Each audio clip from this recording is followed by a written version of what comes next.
오늘 우리에게 주신 하나님의 말씀은 창세기 6장 1절에서 4절입니다.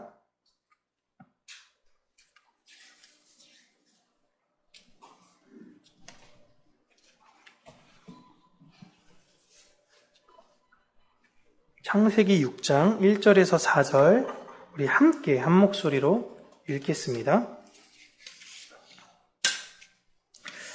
함께 읽을게요. 사람들이 땅 위에 늘어나기 시작하더니 그들에게서 딸들이 태어났다.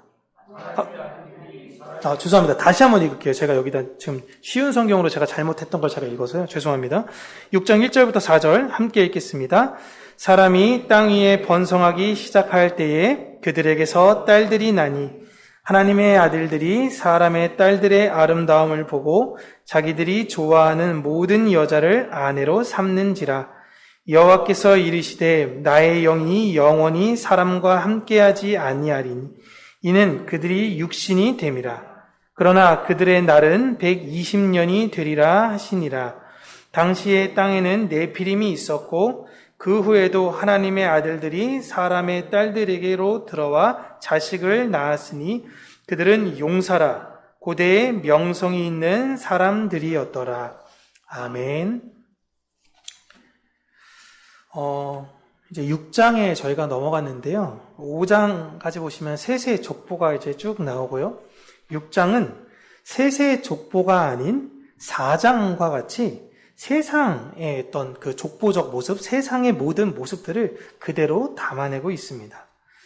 하나님의 자손과 선택받지 못한 자들을 교차적으로 지금 계속적으로 보여주고 있죠. 가인과 아벨에서부터 시작돼서 선택받은 자, 선택받지 못한 자, 선택받은 자손, 선택받지 못한 자손 이렇게 계속 교차적으로 보여주고 있습니다. 그리고 6장에서는 이 세상이 결국엔 왜 심판을 받느냐라는 그 근거로 6장이 등장하는 것입니다. 오늘 본문 1절에 보시면 사람들이 땅에서 늘어나며 그들에게서 딸들이 나왔다라고 이야기를 하고 있습니다. 사실 이 부분을 성경에서 굉장히 난해한 구절이다라고 많이들 이야기하는데요. 여기서 딸이 태어났다라는 것은요, 그냥 갑자기 그때부터 여자를 낳았다라는 의미인 것이 아니라 5장에 여자의 후손인 아들과 대비점으로 딸을 등장시킨 것입니다. 그 딸들이 좀 그 여자의 후손인 아들과 다른 모습을 보이는 존재들이라는 의미로 딸들이 나왔다라는 건데요. 그 딸들은 여자의 후손인 아들들을 선택하면서 사는 것이 아니라 또 다른 아들들을 선택하였더라라는 것이 오늘 6장 1절과 2절의 내용입니다. 2절에 보시면 그 딸들이 선택하는 존재들도 하나님의 아들들이라고 나와요.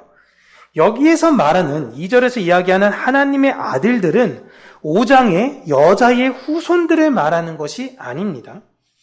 하나님의 아들들이라는 용어 때문에 자꾸만 세세 후에다라고 오해하는 분들도 있고 이렇게 굉장히 오랜 세월 가르치기도 했었어요.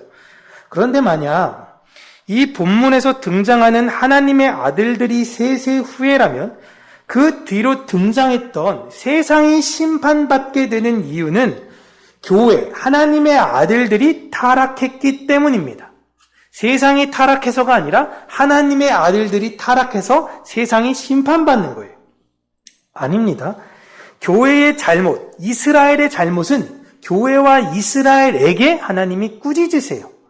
구약을 보시면 이스라엘이 잘못한 경우 다른 나라, 제국이나 주변 나라를 들어서 그들에게 깨닫게 하셨습니다.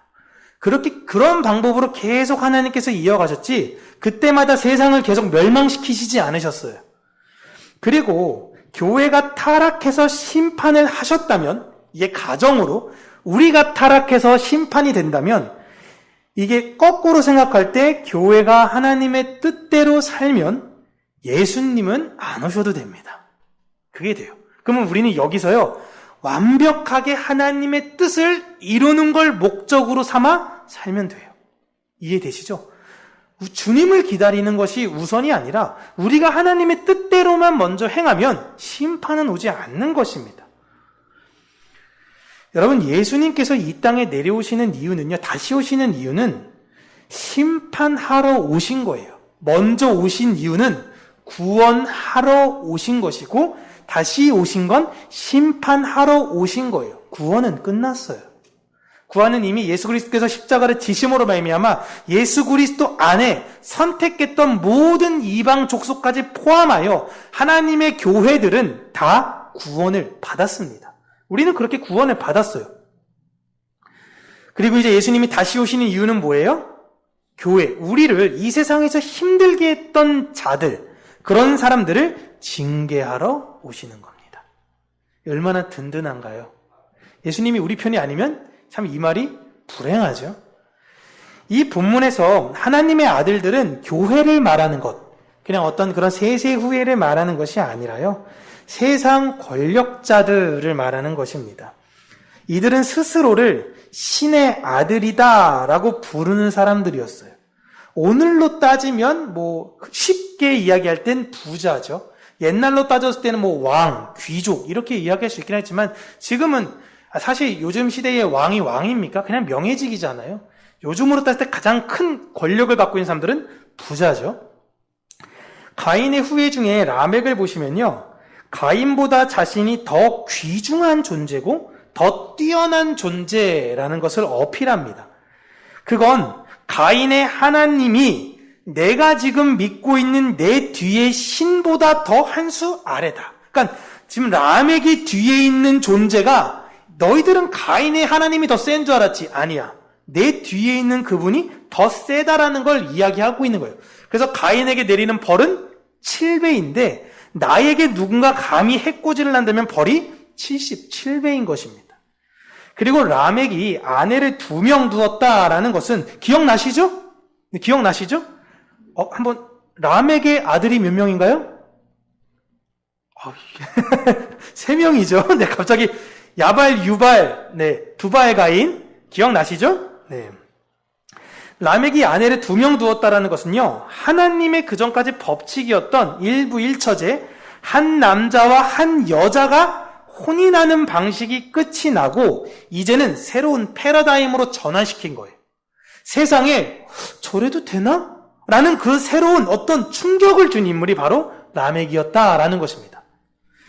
이 대목이 하나님께서 이 땅을 홍수로 심판하신 이유다라고 6장에서 이야기하고 있는 것이, 하나님은 아담과 하와에게 결혼이라는 제도를 통해서 하나님과 그의 백성들의 관계, 그리고 그리스도와 교회의 관계를 보이시려고 했었어요.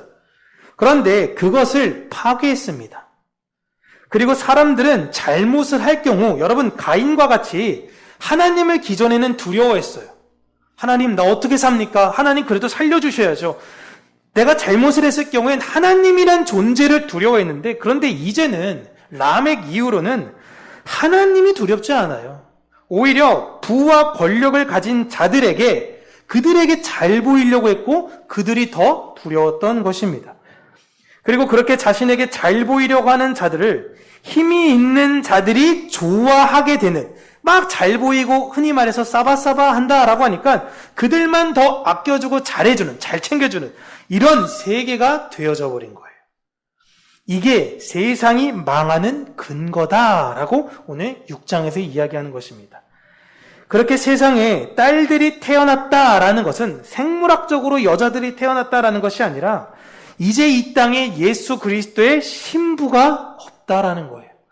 그리고 세상의 욕심으로만 가득한 신부들이 가득했구나라는 걸 6장에서 이야기하고 있는 것입니다. 모든 세대가 여러분 다 그 뒤로 이런 모습이에요. 우리는 태어나면서부터 이러한 세계관이 굉장히 익숙합니다. 그래서 지금도 여러분 가끔씩 우리가 언론을 통해서든지 왕족과 예쁜 여자가 결혼하는 스토리 보면은 그 밑에 위에 헤드라인으로 어떤 게 걸리냐면요, 세기의 결혼 이런 거 보셨죠? 세기의 결혼. 난 누군지도 모르는 덴마크 왕자랑 어떤 여자랑 결혼한다는데 세기의 결혼이래. 난 저 사람 처음 봤는데. 그럼 왜 그게 세기의 결혼이야? 그냥 그들한테 그게 관심사이기 때문에 그래요. 사실 그게 뭐가 그렇게 중요합니까? 근데 세상은 그걸 자꾸만 주목시키려고 하잖아요. 세상은 잘 나가는 사람들과 그 잘 나가는 사람들에게 사랑받고 싶은 사람들 속에 이게 구조가 되어져 있습니다. 단편적인 여러분 세계적인 스포츠 스타들 보세요. 축구 선수들 뭐 운동선수들 보세요.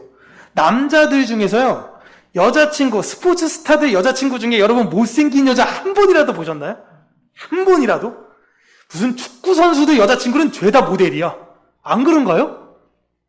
우리나라는 조금, 세계적인 스포츠 스타들, 대단합니다, 그런 사람들. 그런 걸 볼 때 가끔, 야, 사랑은 돈으로 정말 살 수가 없나? 막 이런 생각까지 이제 의문이 붙는 거죠. 돈이 많으면 진짜 최고인 것 같아요. 그런 세상의 권력자들과 아름다운 자들을 통해서 이 세상이 계속적으로 확장이 되어졌고요. 그들에게서 태어난 존재들과 애초부터 잘 나가는, 그들과 조금 더 구분되어지는 잘 나가는 존재들을 통칭하는 표현이 나오는데 그것이 바로 네피림입니다. 네피림. 여러분, 네피림이란 뜻은 거인이에요. 거인. 거인인데 하나님의 아들들과 땅의 여자들이 결혼해서 거인이 태어났다. 또 거인이 원래 있었다. 거인도 있었고 이들의 원래는 하나님의 아들과 땅의 여자들을 통해서 이런 거인이 태어났다. 이런 내용을 볼 때 무슨 고대 신화 이야기하는 것 같지 않습니까?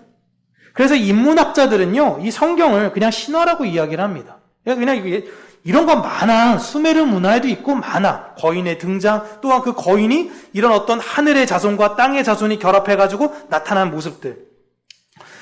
때로는 고고학자들은요, 진짜 거인이 있냐 없냐 이 논쟁거리도 굉장히 오랫동안 삼기도 했는데요. 실제로 터키에서 1950년에 엄청 큰 대퇴골이 발견됩니다. 이 무릎에서부터 이 골반까지 이르는 대퇴골이 발견되는데요. 이만해요. 엄청 커서 제 키만한 것보다 큰 대퇴골이 발견된 겁니다. 그러니까 그 대퇴골로 인해서 이 사람이 얼마큼 키가 컸나 이렇게 유추할 수 있거든요. 그러니까 나보다 키가 큰 대퇴골이니까 그냥 빼도 박도 못하고 이건 거인이겠지라고 생각을 한 거예요.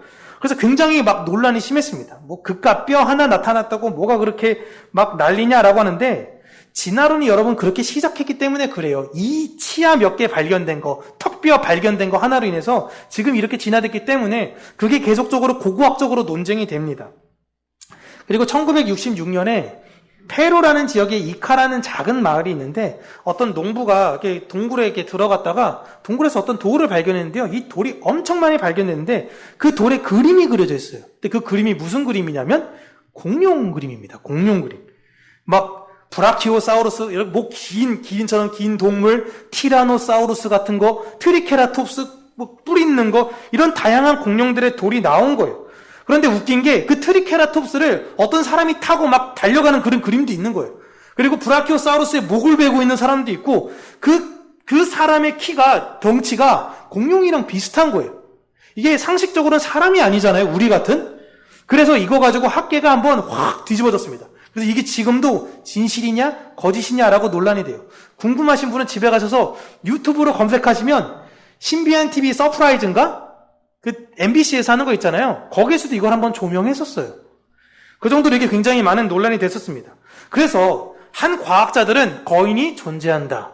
그리고 한 과학자들은 거인은 없다라고도 지금도 서로 주장하고 있는 상황입니다. 그런데 네피림이 실제 거인이다 아니다라는 것은 성경에서 말하려고 했던 주요 관점은 사실 아닙니다.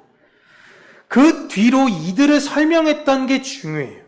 이들이 어떤 이냐라고 할 때 이들은 용사요, 유명한 사람이다라고 불렀다는 게 핵심입니다. 지금으로 따지면 뭐 전설과도 같은 사람들라고 이야기한 거죠.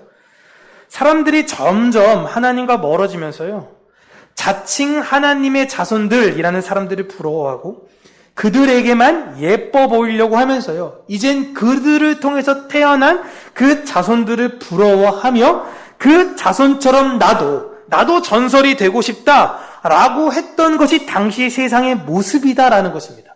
여러분, 지금이랑 똑같아요. 지금 왜 스포츠나 이런 쪽에 명예의 전당이 있습니까?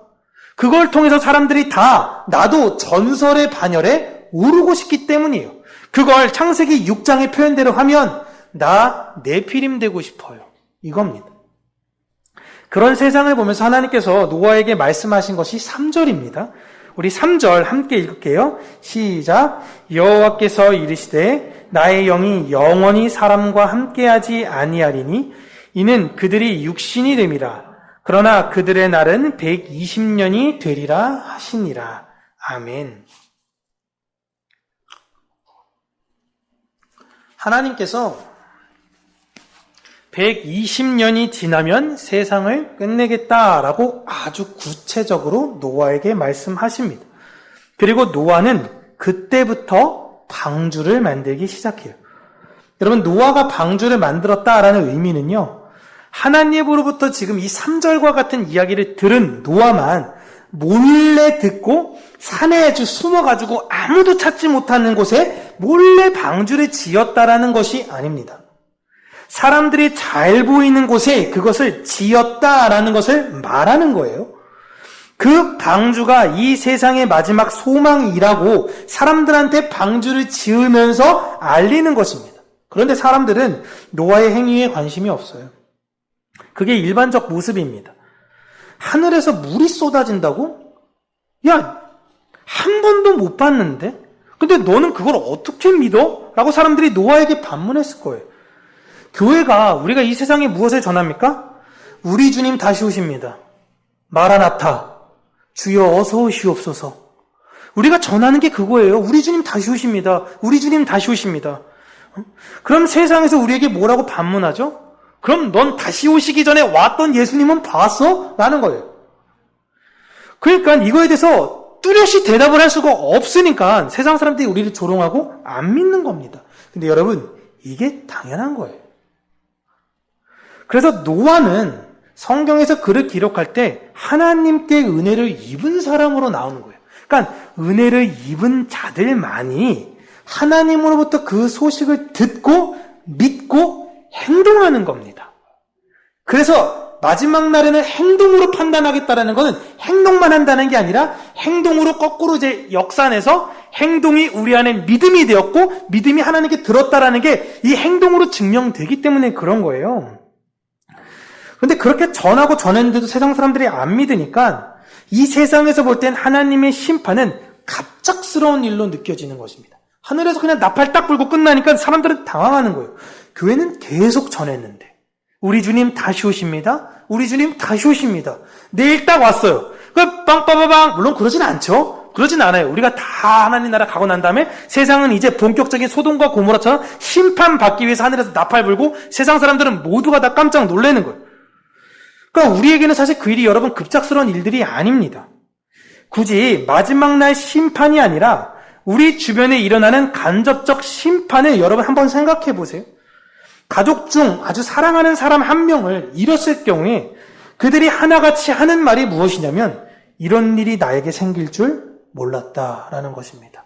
너무 급작스럽지 않습니까? 요즘 젊은이들이 갑자기 급작스러운 사고로 막 죽잖아요. 컨테이너 이게 갑자기 무너져가지고 20대 청년이 죽고, 그 누가 그렇게 죽을 걸 상상이라도 했나요? 애가 술 먹으러 친구들이랑 나갔는데 갑자기 그냥 죽었대. 이게 상상이나 했나요? 이런 일이 나에게 생긴 줄 모르는 거예요. 죽음이 있는 건 아는데 예측을 못하는 겁니다. 그런데 마치 그런 일들을 아는 것처럼 준비를 하고 그것을 준비하라고 외치는 사람들이 여러분 바로 교회입니다. 그래서 우리는 항상 최선을 다해서 사랑하는 이유가 언제 우리가 이별할지 모르기 때문에 그런 거예요. 그래서 제가 서로 인사할 때 사랑합니다. 왜 화를 우리가 여러분 그날 밤까지 그 화를 끝내야 돼요. 왜요? 그 말이 내 마지막 말이 될 수 있어요. 맨날 자녀들이 후회하는 거, 부모들이 후회하는 게 뭐예요? 마지막 기억이 싸운 걸로 끝이 났어요. 나간 애들이 교통사고 나서 죽었어요. 그러면 내가 죽는 그 순간까지 그 자녀와의 마지막 그 기억에 벗어나지를 못하는 거예요. 마지막 기억은 싸운 건데. 왜 내가 그때 사랑한다고 이야기 못했을까? 왜 하필 그날일까? 이거는 계속 되뇌어요. 그래서 우리의 마지막 말은 항상 사랑합니다. 그래도 화가 우리 안에 있다 하더라도 하나님께서 얘기하시는 게 뭐냐면 그 날 밤까지는 반드시 끝내. 그날까지는 끝내고 늘 우리 안에 그 사랑을 회복하려고 애써야 된다라는 겁니다. 우리는 이렇게 늘 준비하고 행동하면서 살아야 되는 거예요. 어렵죠? 어려운데 그렇게 사셔야 됩니다. 그게 여러분들한테 유익이에요. 노아가요, 무려 120년 동안 외쳤습니다. 그런데도 안 들어요. 여러분, 복음은 설득으로 되는 게 아닙니다. 복음은 절대 설득되지 않아요. 애굽에서의 여러분 마지막 재앙도 한번 우리가 살펴볼게요. 출애굽기 11장 4절부터 6절 함께 읽겠습니다. 시작. 여호와께서 이와 같이 말씀하시기를 밤중에 내가 애굽 가운데에 들어가리니 애굽 땅에 있는 모든 처음 난 것은 왕위에 앉아있는 바로의 장자로부터 맷돌 뒤에 있는 몸종의 장자와 모든 가축의 처음 난 것까지 죽으리니 애굽 온 땅에 전무후무한 큰 부르짖음이 있으리라. 아멘. 모세가 바로에게 모든 장자들이 죽는다고 분명히 전했습니다. 전했어요. 그런데 안 믿어요. 이미 재앙을 앞에 9개나 보여줬어요. 야, 이거 좀 믿을 법한 거 아닌가요? 하나하나가 너무 무시무시한 거 아닙니까? 야, 그럼 좀 이 정도 됐으면 믿어야 될 것 같은데 안 믿어요. 광야에서 여러분 이스라엘도요, 그들이 어떻게 광야로 갔습니까? 바다가 갈라졌어요, 여러분. 목이 마르면 그냥 쓴 물이 야! 하면 막 던지면 그냥 막대기 던지면 그냥 갑자기 물이 마실 수 있는 물이 되고요. 갑자기 눈 뜨면 아침에 막 먹을 게 바닥에 떨어져 있고 새들이 때로 죽어 있고요. 다 봤습니다. 그런데 안 믿어요. 수많은 기적을 본다고 해서 사람은 믿는 것이 아닙니다. 바로에게 모세가 이 심판을 전한 후에 모세는 모든 히브리 사람들을 모아서 지금부터 우리들은 애굽의 달력이 이 세상의 달력이 아닌 새로운 달력을 사용하게 될 거다라고 이야기를 합니다. 새로운 나라가 이제 시작이 되는 거예요. 원래 이 세상이 하나님의 시간이었는데 애굽, 네피림, 하나님의 자칭 아들들이 자기네 마음대로 자기의 유익에 따라 시간을 만들어서 썼어요. 그런데 이제는 그 시간을 버리고 다시 하나님의 시간으로 우리는 돌아갈 거다라는 걸 모세가 유대인들에게 이야기한 것입니다. 그리고 이번 달, 이제 우리는 첫 달이야. 첫 달 10일에 가족 수대로 양이나 염소를 잡고 14일까지 갖고 있다가 그 동물의 피를 문의 임방과 좌우 설주에 바르라라고 합니다. 입구에다 바르라라는 거예요. 그리고 그 고기를 잡아서 구운 다음에 무교병과 쓴나물과 함께 먹고 심지어 복장도 알려줍니다. 띠를 띠고 급하게 먹어라 라고까지 알려줘요. 그렇게 될 경우 그 죽음이 너희들을 넘어가게 될 거다라는 것입니다. 이렇게 굉장히 자세하게 구체적으로 이야기해요. 심판이나 죽음은요, 여러분 자꾸만 갑자기 올 거라고 생각하는데 갑작스럽지 않습니다. 이 사건이 언제 일어날지를 모세, 노아는 하나님께 구체적으로 들었어요. 너무 구체적이지 않습니까? 이달 10일, 14일, 물 먹어? 어떻게 해? 라는 것까지. 여러분, 노아의 삶이 성경에 구체적으로 언급되지 않았지만 모세가 성실하게 애굽에서 자신의 백성을 놓아줄 것을 바로에게 요구한 것처럼 이 세상의 심판을 준비하라고 열심히 전했을 겁니다. 여러분, 사람이 10년만 해도 지쳐요. 저희가 10년 전도했는데 아무도 안 왔다고 생각해 보세요. 아무도. 한 사람도 안 와. 흔히 말한 개미 새끼 한 마리. 아무도 안 왔어. 예? 그러면 마음이 어떨 것 같으세요? 야, 해봤는데 소용 하나도 없어. 근데 노아는요, 10년이 아니라 120년이에요. 나에게 주어진 일을 성실하게 이행합니다. 이런 성실함이 여러분 노아에게서만 나타나는 특징이 아니에요. 구약시대의 수많은 선지자들이 여러분 이렇게 했습니다. 수많은 선지자들이 북이스라엘의 심판에 대해서 이야기했어요. 회개해야 된다. 하나님께 돌아가야 된다. 특별히 나훔이라는 선지자는요, 아수르에 대해서 심판을 이야기합니다. 예레미야는 유다의 심판을 이야기했죠. 다니엘은 바벨론과 그 이후의 제국들에 대해서 심판을 계속 전했습니다. 그들이 말한 대로 이루어질 그 심판을 전하며 그 심판에 벗어나기 위해서 하나님을 선택해야 된다라고 외쳤는데도 안 들어요. 이 세상은요, 그 달콤함을 절대 버릴 수가 없어요. 교회가 그 반열에서 선지자들과 같이 노아와 같이 이 세상의 죄를 고발하고 장차 올 심판에 대비해서 다시 오실 예수님을 대비하라고 믿으라고 전하는데도 아무도 안 듣습니다. 그럼에도 교회는 여러분 어떻게 해야 돼요? 지치지 않아야 되는 거예요. 방주를 계속 지어야 하는 것입니다.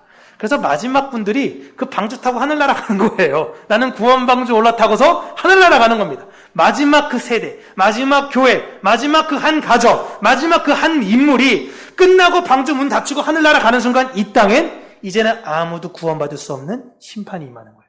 그때 어떻게 되는 거예요? 하늘에서 나팔 소리 들으면서 가는 거죠. 바울이 이러한 교회를 위로하기를 고린도후서 4장 16절에서 18절인데요. 제가 읽어드릴게요. 그러므로 우리가 낙심하지 아니하노니 우리의 겉사람은 낡아지나 우리의 속사람은 날로 새로워지도다. 우리가 잠시 받는 환난에 경한 것이 지극히 크고 영원한 영광에 중한 것을 우리에게 이루게 함이니 우리가 주목하는 것은 보이는 것이 아니요 보이지 않는 것이니 보이는 것은 잠깐이요 보이지 않는 것은 영원함이라. 아멘. 교회는 계속 전하고 전하면 주변에서 볼 때 야 이제 좀 지겨워 그만 좀 해 라고 할 법한데 우리의 겉사람은 세월에 따라서 자꾸만 늙어가고 힘이 없고 부족하는 것 같아 보이지만 내 속사람은 그 구원과 믿음과 소망의 은혜로 날로 강건해지는 것입니다. 교회는 그렇게 담대해지는 거예요. 점점 세월에 가면 갈수록 죽음과 이 세상의 고난에 두려워하는 것이 아니라 그 깨달음을 알아가면서 죽음조차 두렵지 않은 것입니다. 아, 난 이제 이게 끝나면 그 나라 가는구나. 이렇게 생각이 완전히 굳어지게 되는 거예요. 복음을 전함으로 우리는 절대 낙심에 머물지 않습니다. 오히려 이 성경이 점점 더 진리구나라는 것을 깨달아 알아가는 것입니다. 아, 아무도 안 믿네? 아, 맞아. 근데 난 실망하지 않을 거야. 난 그럼에도 불구하고 때를 따라서 잘 받다가 또 너에게 복음을 전할 거야. 이게 교회의 모습입니다. 그런데 교회에게도 이제 모세나 노아 때처럼 좀 그날에 좀 구체적으로 명확하게 알려주시면 정말 좋지 않겠습니까? 저한테 하나님께서 딱 은혜를 알려주셔서 인간의 이제 수가 한 10년 남았어 라고 하면 제가 그 날짜를 딱 명시하고 여러분 우리가 열심히 기도하고 열심히 예배드릴 거 아닙니까? 근데 오히려 예수님께서 무슨 말씀을 하셨냐면 이제는 명확한 날짜를 외치는 그들을 조심해라 라고 하십니다. 예수님 당시에 메시아 사상에 빠진 유대인들을 바라보시면서요. 교회인 너희들은 그 날에 초점을 맞춰서 살아가는 것이 아니라 매일매일 성실하게 하나님과 동행해야 된다라고 예수님께서 제자들에게 말씀하셨어요. 그래서 여러분 유대인들은요. 메시아 사상에 지금 빠져 있어서 좀 유명한 유대인이 탁 튀어오르잖아요. 그러면 저 사람이 메시아인가? 지금도 이 생각합니다. 저 사람이 메시아인가? 저 사람이 메시아인가? 메시아만 찾는 거예요. 왜요? 메시아가 와야지 끝나니까. 그게 그들의 관점이에요. 근데 이제 교회에게 예수님이 오셨잖아요. 메시아가 오셨어요. 이후로는 우리가 예수님이 다시 오실까 관심이 있지만 더 중요한 건 오늘 내가 하나님과 동행하면서 그냥 평범하게 살라라고 하신 것입니다. 우리는 그냥 그렇게 살면 되는 거예요. 노아는 여러분 그 120년에 살면서 내가 복음 전할 때마다 막 사람들이 소금 뿌리고 물 뿌리고 막 문전박대하고 이런 거 통해서 분노의 칼을 갈았던 사람이 아닙니다. 노아가 여러분 방주의 계시를 받았을 때 나이가 480세예요. 보시면 그때 노아에겐 아들이 있었습니까? 없었습니까? 없었어요. 노아가 아들을 낳은 건 500세 때부터입니다. 500세 이후에. 홍수는 100년 후에 600세 때 났어요. 표를 한번 다시 한번 보여주시면 이제 여러분 이 표 좀 익숙하시죠? 네? 노아가 위에 조상들과 한번 쭉 아이를 낳는 기간을 비교해보세요. 130, 105, 90, 70, 65, 160 갑자기 혼자 500이에요. 혼자 500. 네? 여러 신학자들이 왜 노아만 이랬을까라고 유추하는 게 슬프게도 경제적인 원인일 것이다 라고 생각을 해요. 일단 여자였다면 노아가 남자가 아니라 여자였다면 이렇게 늦게 난 게 이해가 돼요. 뭐 아이를 못 갖는 몸이었거나 뭐 그런 인물들 많이 나오니까요. 근데 노아는 남자입니다. 성경에 그런 남자가 나와 있지가 않아요. 그리고 1, 2절, 6장 1, 2절을 보시면요. 자칭 하나님의 아들들과 그런 자들에게 잘 보이고 싶은 여자들이 만나서 이 세상의 전설과 같은 네피림을 낳는 사회적 구조로 볼 때 노아는 어떤 여자들도 선택하지 않았던 가난하고 볼품없던 사람이었던 것이다 라는 겁니다. 가진 게 없는데 얼굴도 못생겼어. 야, 이거 뭐 진짜 결혼이 진짜 힘들었겠죠. 근데 설령 결혼을 했다 하더라도 자녀를 낳고 그 자녀를 키우기 너무나 힘들 수 있는 상황일 수도 있겠다라고도 이야기를 합니다. 지금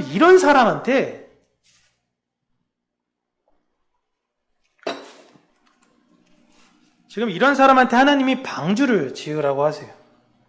그럼 돈도 없는데 목재는 뭘로 삽니까? 그 배가 조그만 것도 아닌데 내가 지금 무슨 조그만 나 혼자 통통배 만드는 것도 아니고 여기 규모가 어마어마한데 목재는 뭘로 사고요? 같이 일할 노동력이 있으면 돈이라도 쥐어줘야 되잖아요. 응? 하나님께서 노아에게 이런 계시를 주실 거면 함께 지을 사람이라도, 그냥 자발적인 사람이라도 붙여주시든가, 아니면 아들이라도 그냥 한 100여 명 이렇게 낳게 만들든가. 지금 아무것도 없습니다. 좀 요때쯤, 한 90세 때 아들 낳기 시작했으면 400년 동안 꽤 낳겠죠? 꽤 낳았을 거예요. 근데 그게 아니에요. 세상 멸망 계시를 주시는데 아무것도 안 주십니다. 그리고 세상 멸망 계시를 받은 노아도 484에 받았으면 그냥 자기 세대에 끝나든가, 갑자기 20년 지나고 나서 도대체 무슨 생각으로 아들을 낳은 건가요? 세상에서 볼 때 노아의 말과 행동을 여러분 믿을 거라 생각합니까? 세상이 망할 것입니다. 세상이 망할 것입니다. 가정 꾸리고 애 낳고 있어. 야, 그게 뭐야? 세상 망한다며. 자기는 아들 낳고 있네? 노아와 그 가족은 지금 세상으로부터 더 고립되고 있는 거예요. 말과 행동이 안 맞는 것처럼 자꾸 보이니까. 노아의 여러분, 이 모습은요, 그런 모습은 그냥 세상과 이게 맞지 않는 것이 아니라 하루하루 그저 열심히 살았다라는 것을 보여주고 있는 것입니다. 지금 교회도 이 노아의 가정과 이 노아의 모습과 다른 게 뭐가 다른가요? 주님 다시 오십니다. 주님 다시 오십니다. 우리 주님 오실 길에 예비합시다. 난 결혼하고 행복하게 살아야 돼. 주님 다시 오십니다. 아, 주님 다시 오시면 결혼하면 안 되지. 마지막 날 준비하는 것처럼 살아야지. 넌 왜 결혼하면서 주님 다시 오신다고 얘기해? 안 맞잖아, 네 말이. 난 교회 안 나가. 예수님 안 믿어. 거짓말쟁이. 노아의 모습과 우리의 모습이 똑같아요, 여러분. 그게 아니라 우리는 언제 오실지를 모르는데 매일매일 모여서 기도하고 예배드리는 그렇게 우리끼리 공동체만의 생활하면서 기다리는 것이 아니라 그저 오늘 하루를 주님이 오시는 것처럼 성실하게 살아내는 것입니다. 여러분, 스피노자라는 사람이요, 내일 지구가 멸망해도 나는 한 그루의 사과나무를 심겠다라는 이야기를 한 걸로 유명합니다. 들어는 보셨죠? 스피노자? 그런데 원래 스피노자가 이 얘기를 먼저 한 게 아니라 마르틴 루터가 먼저 한 얘기예요. 마르틴 루터가 이야기를 먼저 했다라는 것은 심판의 믿음을 가진 사람들은 내일이 그 날이어도 나는 오늘은 오늘로서 살아가겠다라는 거예요. 그게 믿음이에요, 여러분. 그렇게 무시받고 괄시받음에도 노아는 하나님을 전적으로 신뢰합니다. 여러분, 우리 교회 앞에서 만약에 허름하고 볼품없는 분들이 계속 전도한다고 해보세요.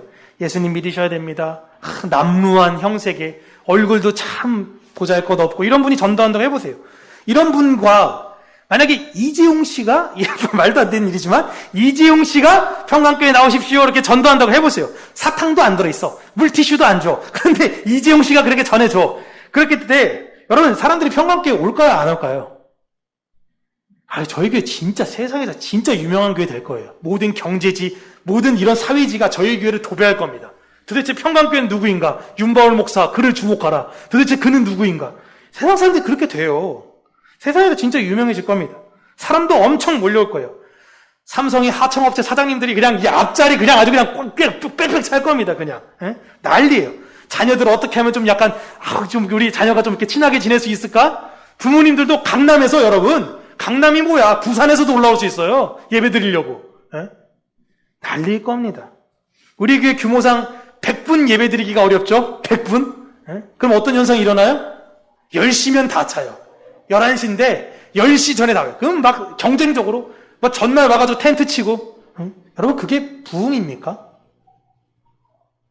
그건 부흥이 아닙니다. 그렇다고 우리 교회가 노아처럼 극단적으로 또 힘들고 어렵냐? 우리 교회가 남루하고 막 가진 거 하나도 없고 그러냐면 또 그렇지도 않잖아요. 여러분, 한 분 한 분 제가 기도할 때마다 진짜 정말 다 대단한 분들이세요. 막 의문이에요. 와, 이분들은 어떻게 이렇게 버티시지? 하면서 막 의문이에요. 우리가 이렇게 해도 여러분 잘 안 되잖아요? 전하려고 계속 전하는데도 우리가 없는 것도 아니고 우리도 다 그냥 정말 멀쩡하게 보이고 세상에서 나아가면 우리 여러분 다 무시받습니까? 세상에서? 아니잖아요. 아닌가요? 네. 우리 그렇지 않습니다. 우리도 안 되는데 여러분, 노아가 됐겠습니까? 노아가? 그런데도 노아는 열심히 방주를 만들었습니다. 시간이 있을 때 하나님 말씀을 마음에 새기며 조금씩 방주를 만들었어요. 우리도 마음에 하나님 말씀을 새기고 조금씩 그러나 열심히 방주를 만들어야 됩니다. 세상 내피림 되고 싶은데 이제 지금 내가 지금 이게 뭐 하는 건가? 좀 한 1년 전도했는데 안 되면 그냥 포기하겠다. 이게 아니라 우리는 항상 심판을 준비해야 돼요. 예수님께서 기적을 일으키시고 유명한 사람이 되니까 엄청 많은 사람들이 저 사람이 메시아구나. 저 사람이 네피림이구나 라고 따라간 거예요. 그렇게 많은 사람들이 예수님 주변에 있을 때 예수님께서 그들에게 성경을 따로 가르쳐 주십니다. 그러니까 그들이 반문해요. 그 말씀 너무 어려워요. 근데 그 말에 어렵다라는 건 난 모르겠는데 초등학생 앉혀놓고 피타고라스 알려주고 이게 아니라 당신의 말을 받아들이기 힘들다는 뜻입니다. 그래서 예수님께서 내 말이 너희들에게 걸림돌이 되니? 라고 반문을 하세요. 그건 진짜 어려운 게 아니라 너희들이 내 말을 못 받아들이겠지? 라는 거예요. 그리고 어렵게 느꼈던 그 사람들은요, 여러분 예수님을 다 떠납니다. 그 뒤로. 그때 옆에 있던 다른 사람들한테 예수님이 물어보세요. 야, 너희들은 안 가? 쟤네들 다 갔는데? 그때 베드로가 무슨 얘기를 합니까? 영생의 말씀이 여기 있는데 우리가 가긴 어딜 갑니까? 이 이야기를 하는 겁니다. 이 말은 내가 판단해서 말이 된다 안 된다가 아니라 예수님은 진짜 하나님의 아들이라는 것을 믿겠다라는 겁니다. 노아가 이런 고백을 했고 모세가 이런 고백을 했고 구약의 모든 사람 그리고 사도와 선지자들 이제는 교회가 이 고백을 하는 거예요. 이것으로 여러분 그가 제자인지 팬인지를 구분할 수 있는 겁니다. 팬은 어때요? 그 사람의 어떤 것이 나를 즐겁게 해주기 때문에 추종하는 겁니다. BTS가 못생겨봐요. 못생겼어봐. 춤 못 췄어봐. 누가 그 사람들을 좋아합니까? 안 그러잖아요. 나의 즐거움, 그 잘생기고 춤 잘 추고 그냥 그가 웃어주면 그냥 나한테 웃어주는 것 같고 그러는 거예요. 근데 그 세상이 더 이상 내 기쁨이 채워지지 않으면 여러분 버립니다. BTS 환갑쇼 이런 거 할 때 물론 있을 수도 있긴 하겠지만 그런데 여러분 제자들은 달라요. 내 생각을 버리고 그의 생각을 채우는 자들이 제자입니다.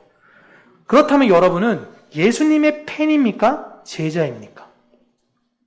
교회는요, 나의 생각이 우선이 되어서 하나님이 우리를 위해 이루어달라. 내가 원하는 게 이렇게 많은데 이렇게 해주세요라는 걸 요구하는 사람들이 아니에요.